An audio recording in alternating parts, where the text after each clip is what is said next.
I really appreciated the thoughtful perspective and actionable takeaways Rob brought to the episode today. My main takeaways tie back to the importance of two simple words: listening and curiosity. When we're curious, we may prepare and ask great questions. When we're listening intently, we're learning a lot. When we're actively applying both our curiosity and listening skills, we're showing those around us that we care about them and that we value them. Now, Rob's the kind of leader who loves to keep things simple. That's what I love about him. When I asked him about how he puts his listening skills into practice, he simply said, "I put my damn phone away." Simple, but not always easy these days. But what message does it send to our employees when you're scrolling through your phone during their one-on-one or their QBR presentation? Or your children, for that matter, when you're asking them about their day? Take a listen to this entire podcast and comment on what you think about the importance of curiosity and listening in sales and leadership. Welcome to Coach2Scale, how modern leaders build coaching cultures. I'm your host, Matt Bonelli. Join me as we build a community of like-minded professionals who share the belief that effective coaching improves the performance of every team member. Our mission is to help leaders become better coaches. The Coach2Scale podcast is sponsored by Coachum, the world's first AI coaching execution platform that leverages evidence-based coaching to increase quota attainment. And with that, let's get started. Two roads diverged in a wood, and I took the one less traveled by.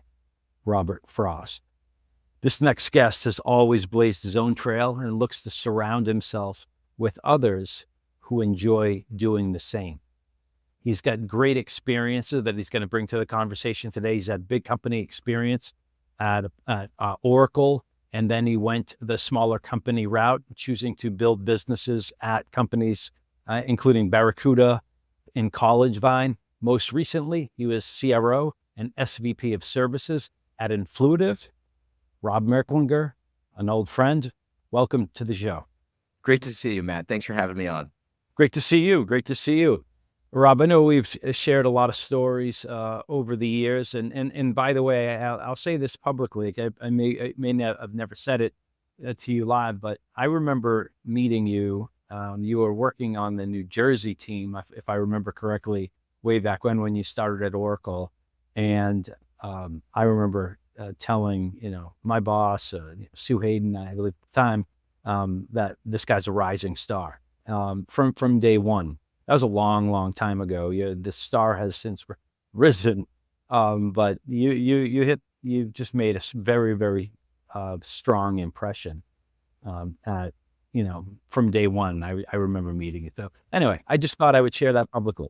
That was early in 2003 when I first started at Oracle. So I remember that. And you also taught me a really good lesson too about knowing when to walk away from a deal. When we lose it, we said we chose to walk away. That's the way it's on us. Awesome. So, Rob, a lot of stories in this business, a lot of myths. You've heard a bunch of them. What's a myth in this business that it persisted for a while? You've heard it time and time again, but you think is either misguided or maybe even complete BS? Yeah, it's a great question.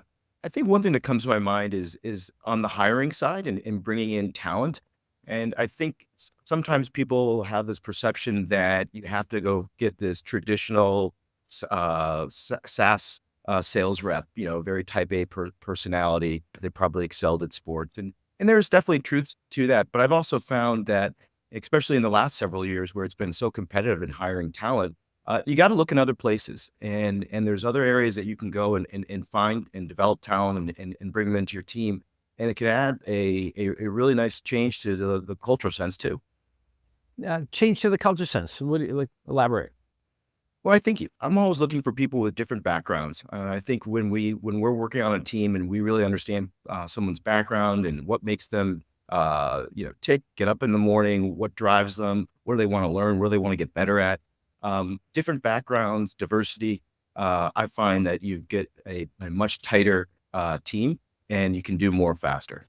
I remember not too long ago working with a client based in Denmark, and what he was talking about was how tight the unemployment rate was. It was like less than 1%. in the city of Denmark, and not too dissimilar in the surrounding area. And so it was a real war for talent. And so he was looking for that road less traveled. He was looking to hire people from non-traditional places, if you will, which is, I think, something that you've been looking at and then prided yourself on too. Um, what have you learned along the way? What have you tried? What have you learned? Yeah.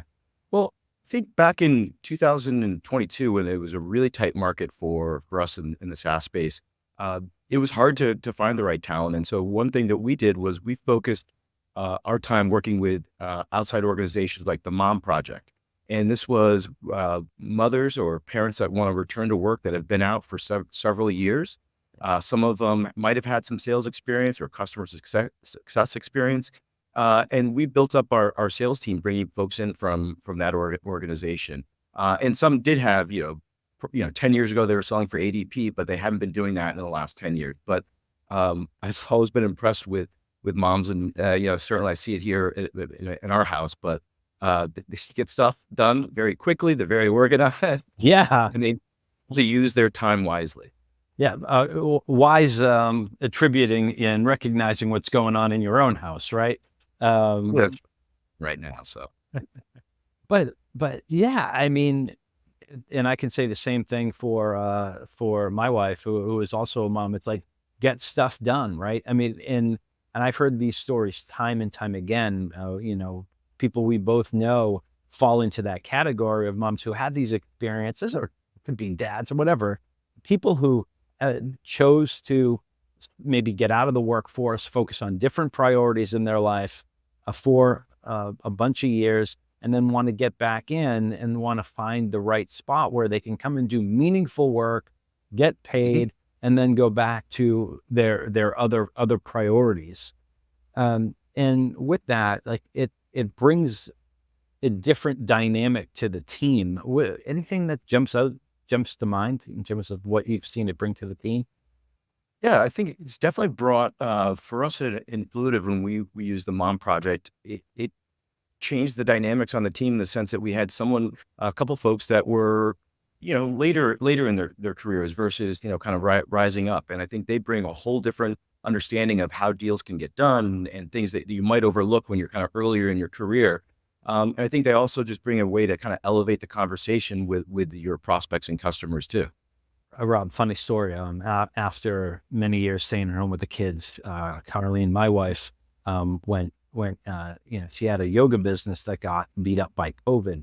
So she ended up becoming an SDR, in her early 50s. And she did a phenomenal job.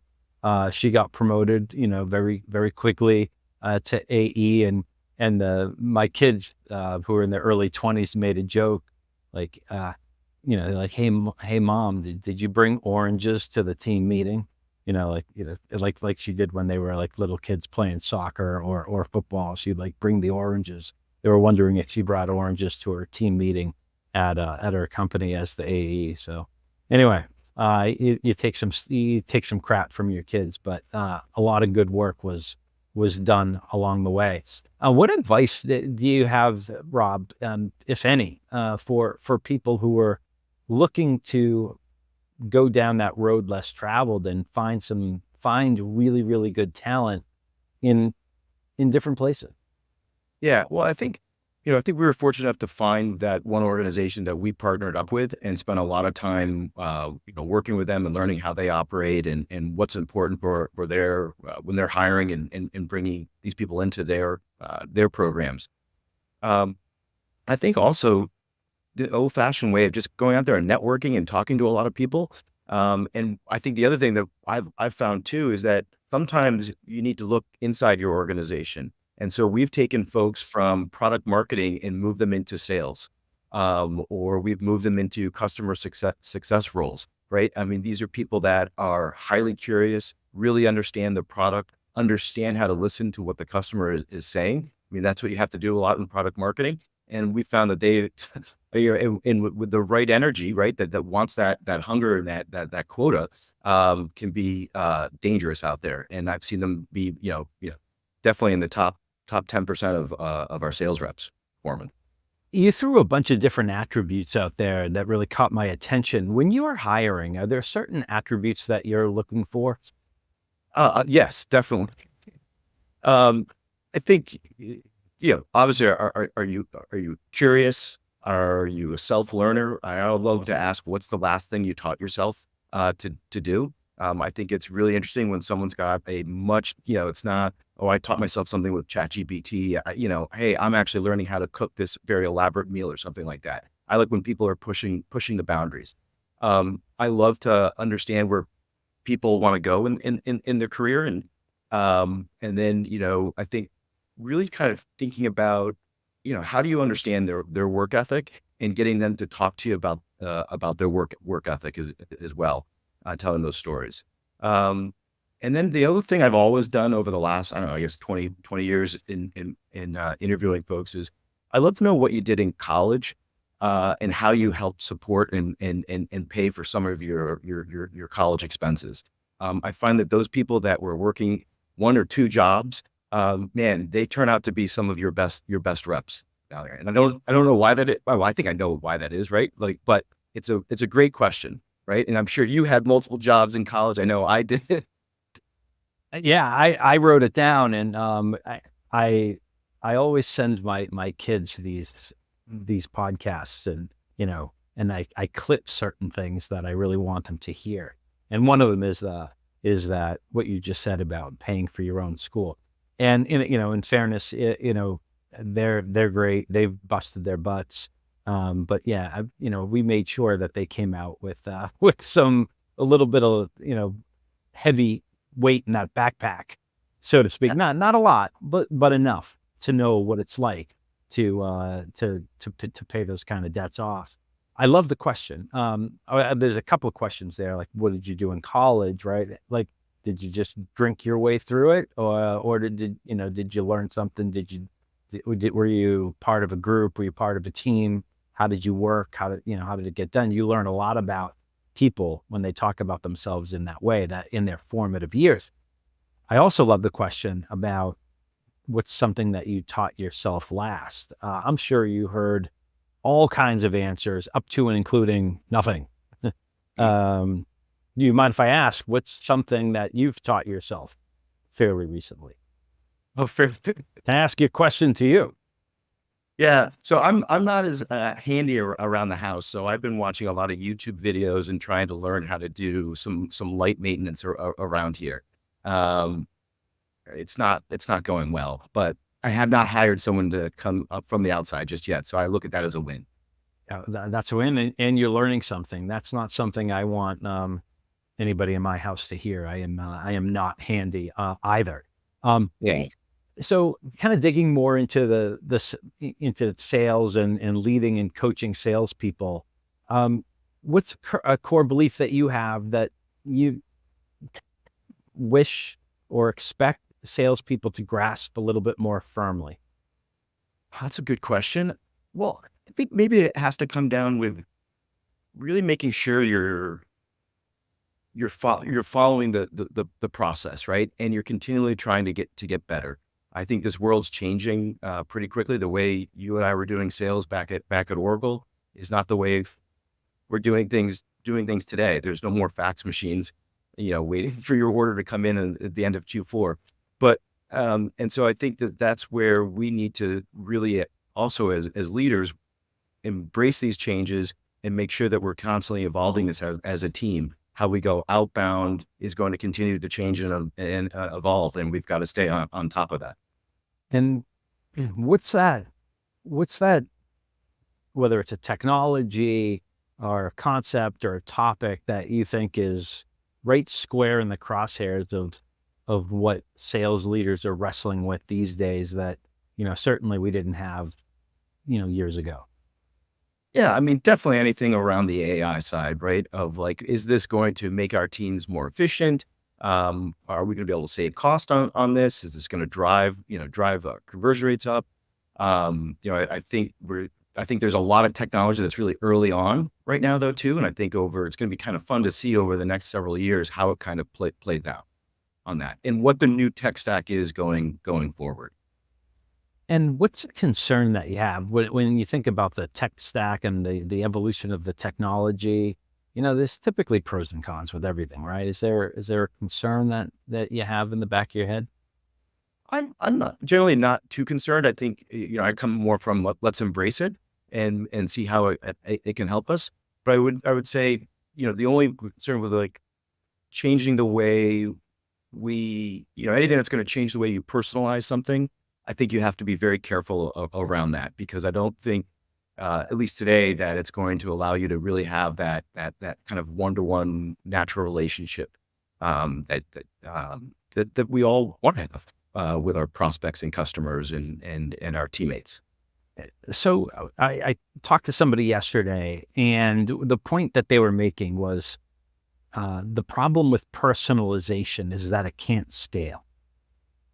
What do you think about that?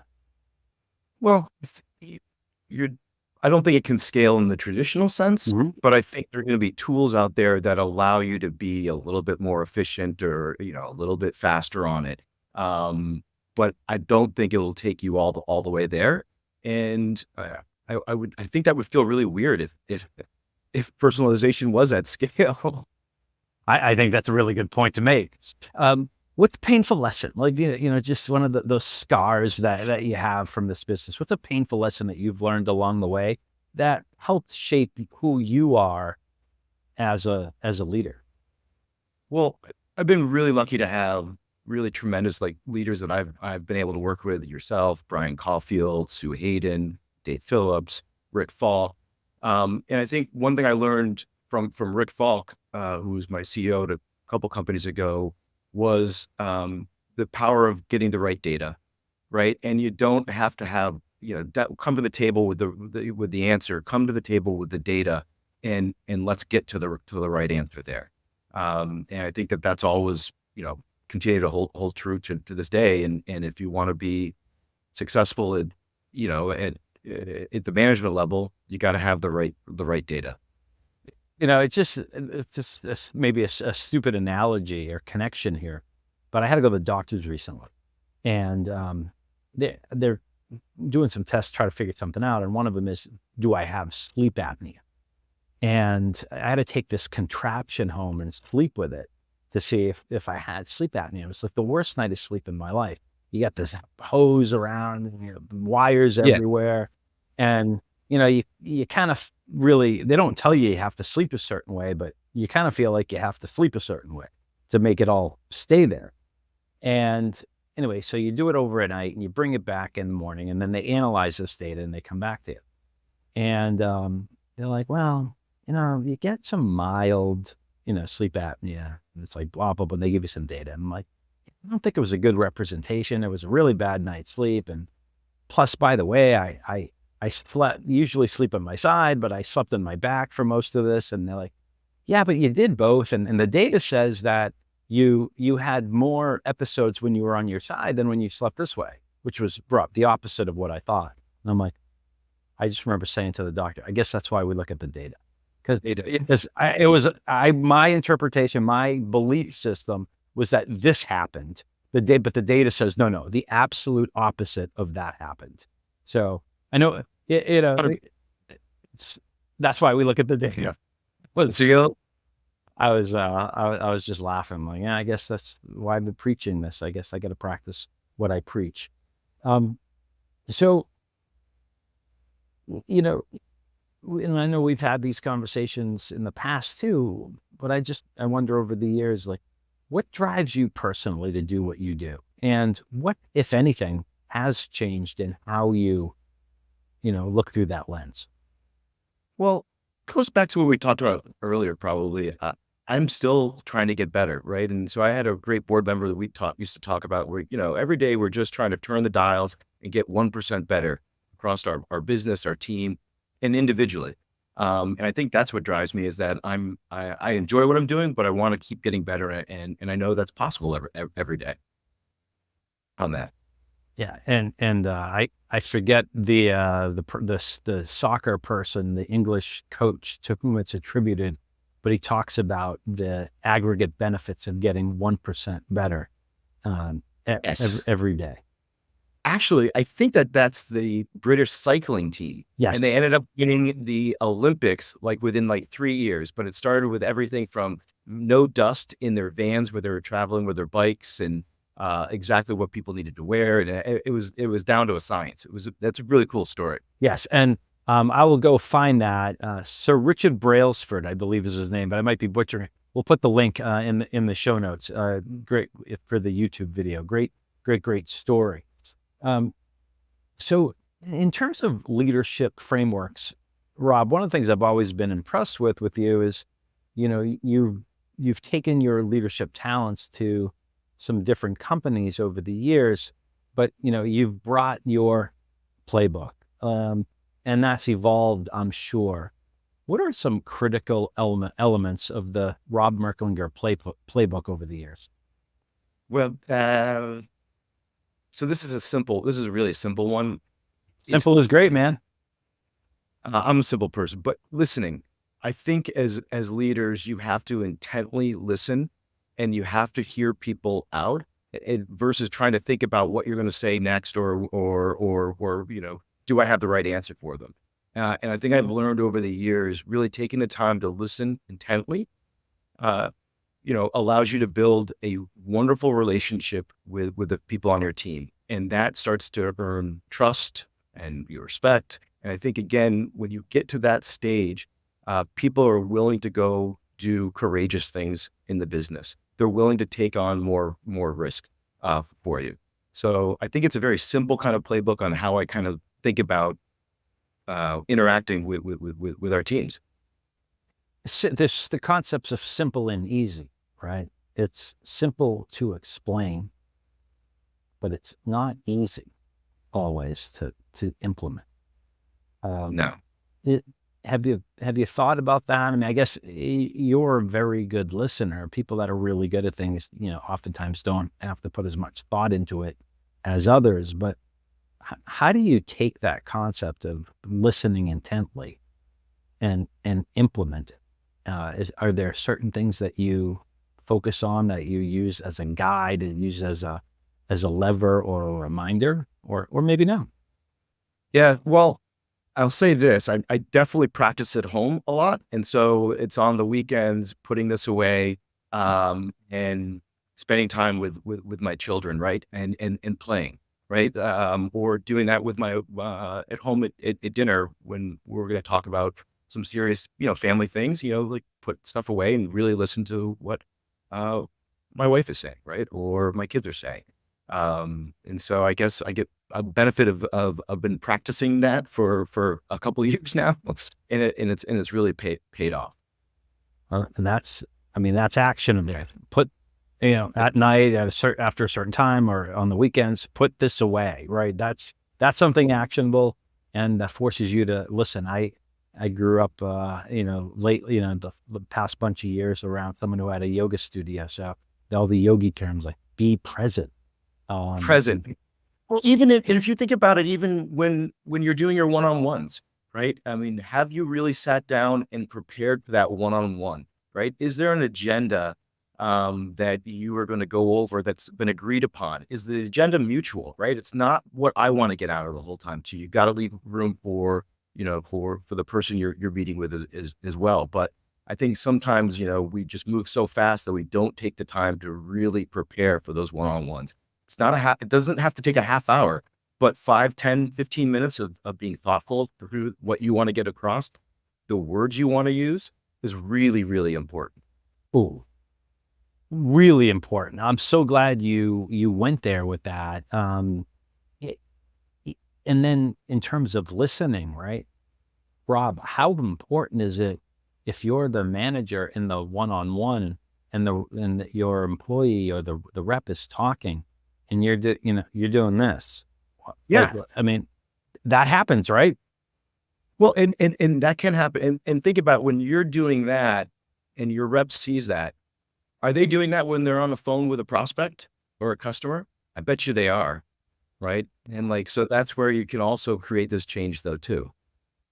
Yeah, people don't do what you say; they do what you do. That's right. Yeah, no, and But we're talking about some bad things that we shouldn't be doing.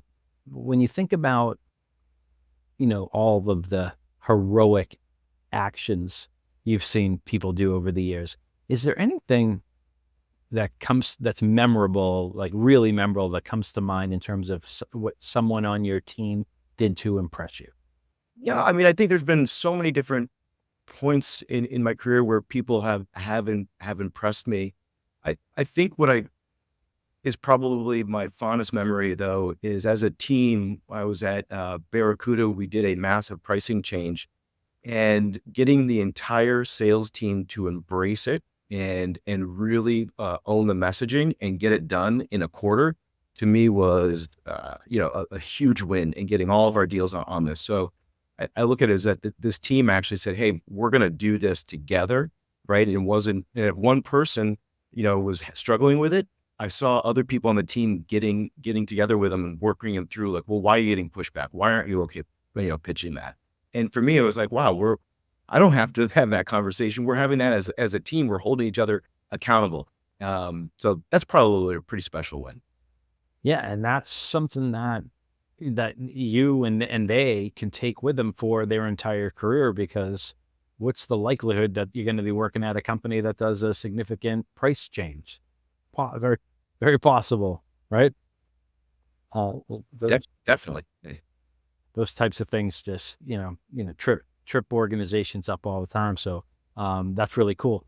This podcast is called Coach2Scale. We're looking to build a community of people who really care and are passionate about coaching and developing others, right? At Coachum, our whole mission is to help managers and leaders become better coaches, right? So when you talk about things like listening intently, right? That's one of the hallmarks of an excellent coach and an excellent leader. Usually people who are good at this or who care about it had that behavior modeled for them, Rob. Who is somebody in your career whose coaching and mentorship has had an impact on the leader that you are today?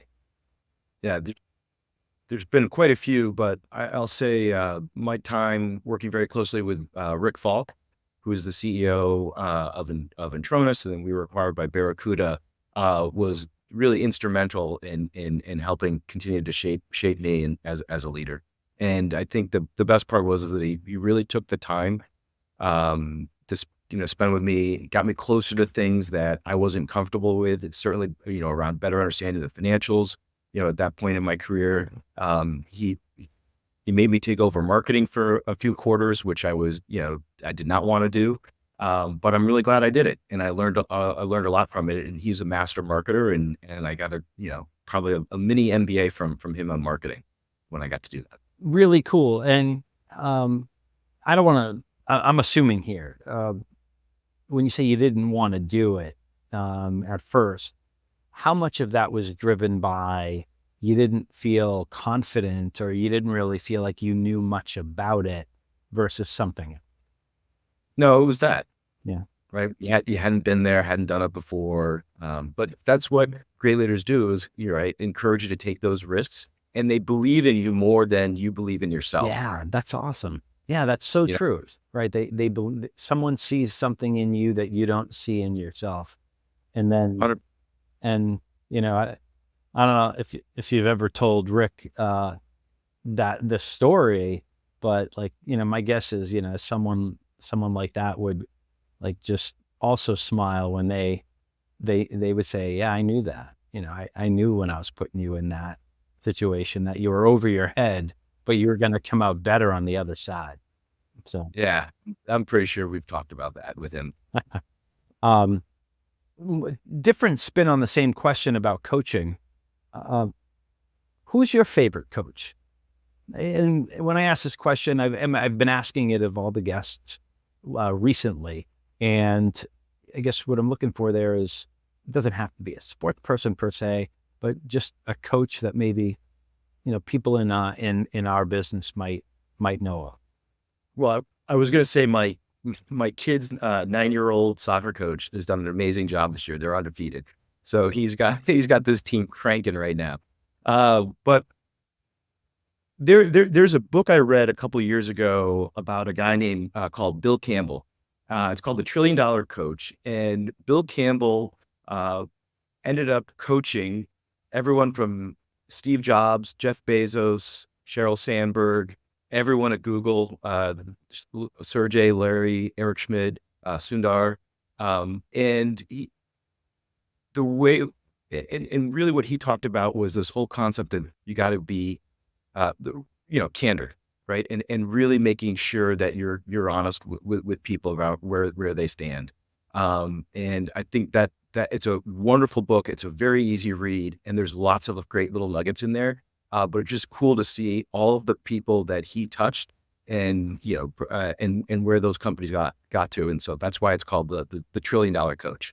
And I checked that out after, I think I heard you mention that fairly recently in one of our conversations. Coach Bill, $1 Trillion Yeah, Coach. We'll put the link in the show notes for anybody who wants to check that out. No sponsorships, just some good yeah, yeah. material. At all. It's just a great read. Yeah, yeah, it was fantastic. Candor.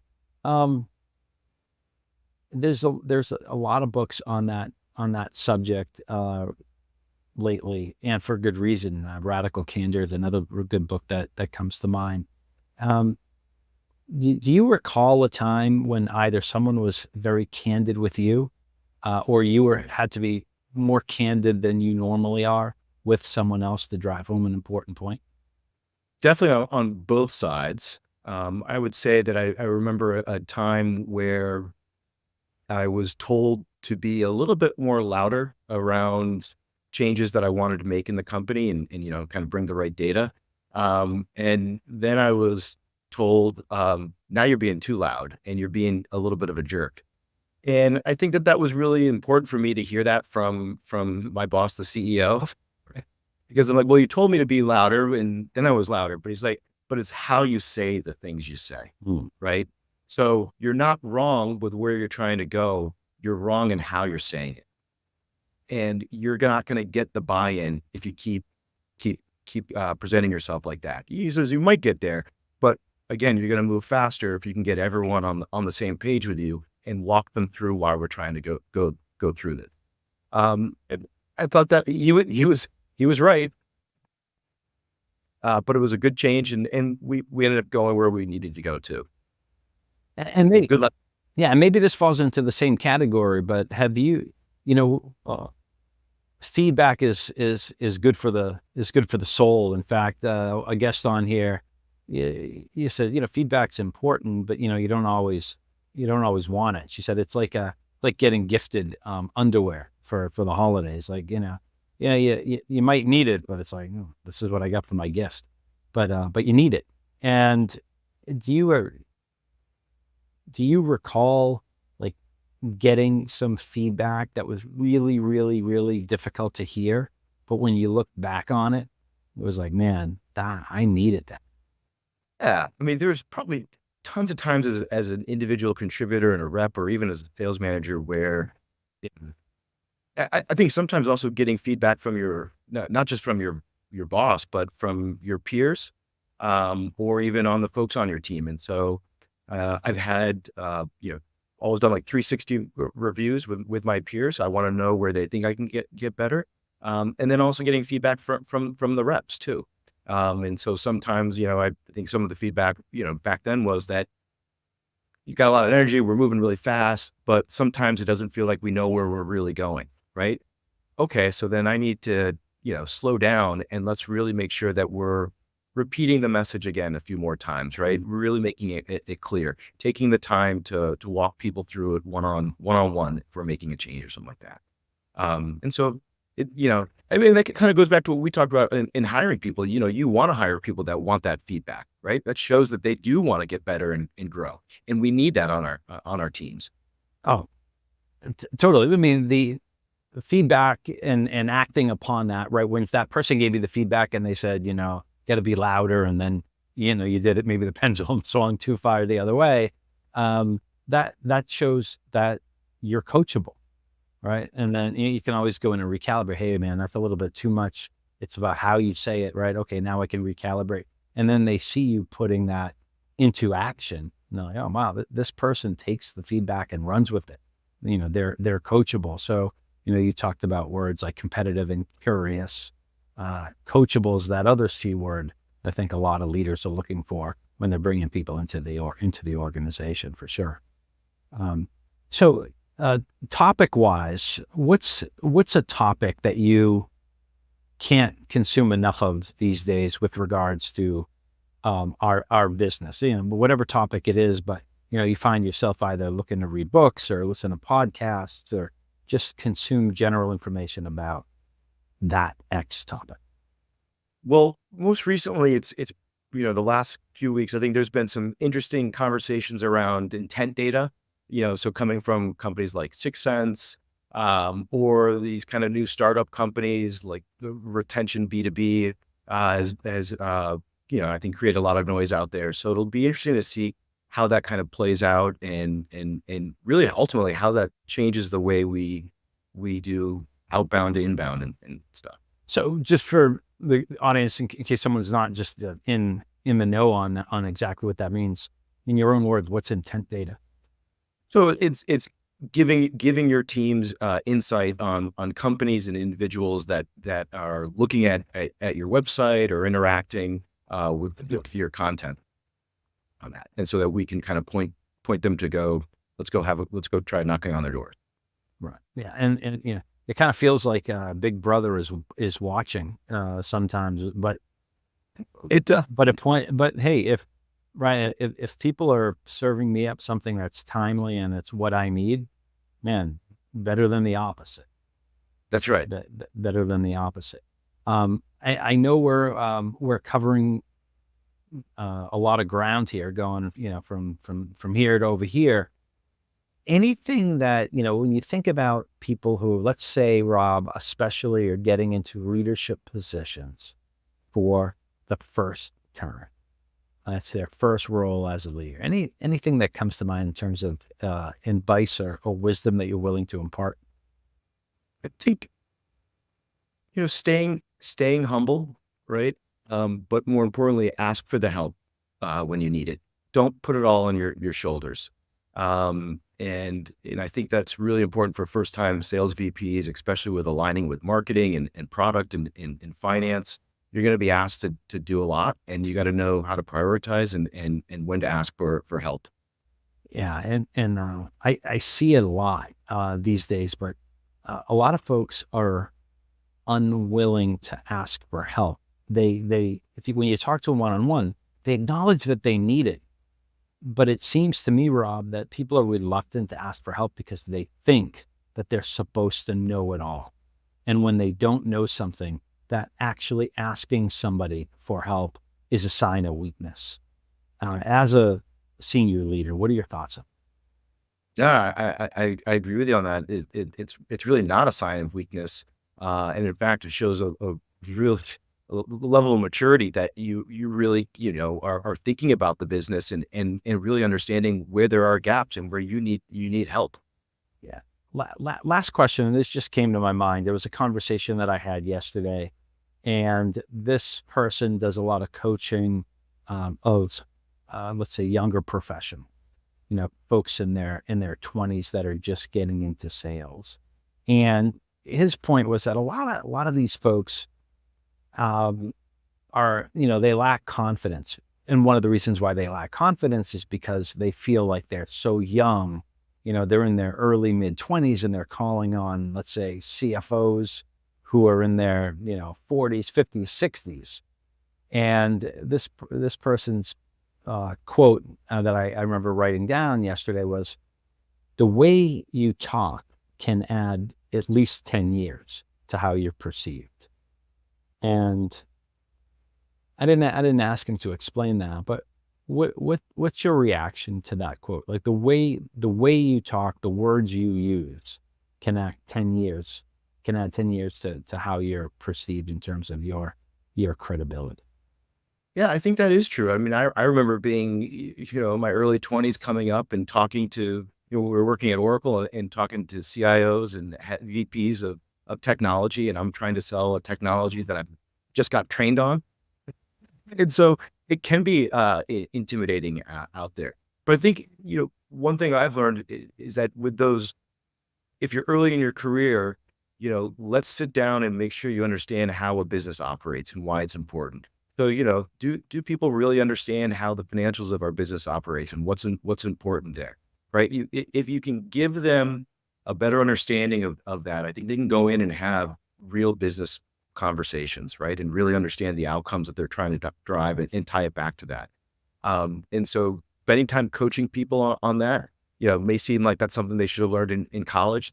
We all know that's not something you're learning in college. And that's our job to help them. Or bring in the CFO and have a conversation with the CFO in your company or on the marketing side too. I think helping people be exposed to those other leaders in the business helps them, build that confidence that I can talk to my CMO, right? And I understand what their 3 hot button items are. Same thing with the head of finance. Yeah. I think it's probably still valuable today, but I remember sitting in these conference rooms when someone would bring in a CFO and say, this is a CFO and this is what he or she, they're going to talk about what they care about when you're presenting your deal and how they look and evaluate whether they should be buying this technology or not. I mean, I was like all ears, like, taking down notes. And it meant so much more coming from somebody in industry versus, the CRO, or, somebody else that they brought in within the company telling you about how someone thinks that doesn't, where they never did that job. So, super valuable, super valuable. Rob, listen, I put you on the spot here with a bunch of questions. You were kind enough to come on. I really appreciate it. We've talked about things like, how to source talent in non-traditional places, the importance of getting 1% better every day, actively listening intently, showing that you care, the importance of preparation, and lastly, just how to make sure you understand the importance of financials in the business, or how a business is run. So thanks for coming in and having the conversation today. Much appreciated. You're welcome, Matt. It was great doing it. It was always fun talking to you. Likewise. And for everybody else who's out there watching and listening, thank you for doing that. Hit the like button, hit the subscribe button. Tell us what you like. Tell us what you'd like to see more of. Our goal is to bring content to you and to have conversations with people who care about the type of stuff and can bring a perspective to the table that's beneficial to you. So thank you for supporting us, for supporting the show. And until next time, coach them if you want to keep them.